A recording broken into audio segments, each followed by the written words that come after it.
आपण पाहत आहात ठळक घडामोड निर्भीड पत्रकारिता। तिसरीच्या विद्यार्थिनीवर अत्याचार करणाऱ्या नवनाथ खराडेला 10 वर्षाची शिक्षा। घरी कोणी नसल्याचा फायदा घेऊन एका तिसरीतील विद्यार्थीवर अत्याचार केल्याची धक्कादायक घटना उरुळी कांचन परिसरात घडली होती। या गुन्ह्यातील आरोपीला पुणे जिल्हा सत्र न्यायालयाने 10 वर्षाची शिक्षासह दंड सुनावला आहे। नवनाथ अशोक खराडे, वय वर्ष 26, राहणार तुपेवस्ती, उरुळी कांचन, मोळगाव, भोगेवाडी तालुका माढा, जिल्हा सोलापूर अशी शिक्षा सुनावण्यात आलेल्या आरोपीचे नाव आहे। या प्रकरणी पीडित मुलीच्या 31 वर्षीय आईने लोणी काळभोर पोलीस ठाण्यात फिर्याद दिली आहे। सदर प्रकार हा 2017 साली घडला आहे।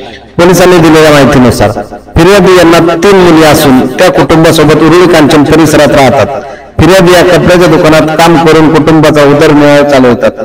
दरम्यान फिर्यादी या 3 डिसेंबर 2017 ला नेहमीप्रमाणे कामावर गेल्या होत्या।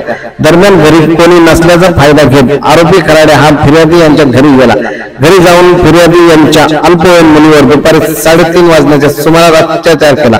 दरम्यान फिर्यादी या सायंकाळी 7:30 वाजता कामावून घरी आल्यानंतर मुलीने घडलेला प्रकार फिर्यादी यांना सांगितला। त्यानंतर फिर्यादी यांनी तात्काळ आरोपी विरोधात लोणी काळभोर पोलीस ठाण्यात फिर्याद दिली होती। त्यानुसार आरोपी नवनाथ खराडे यांच्यावर लैंगिक गुन्ह्यापासून मुलांच्या संरक्षणासह विविध गंभीर कलमांन्वये गुन्हा दाखल करण्यात आला होता। गुन्हा दाखल होताच लोणी काळभोर पोलिसांनी आरोपीला अटक केली होती। सदर गुन्ह्याचा खटला पुणे जिल्हा सत्र न्यायालयात सुरू होता।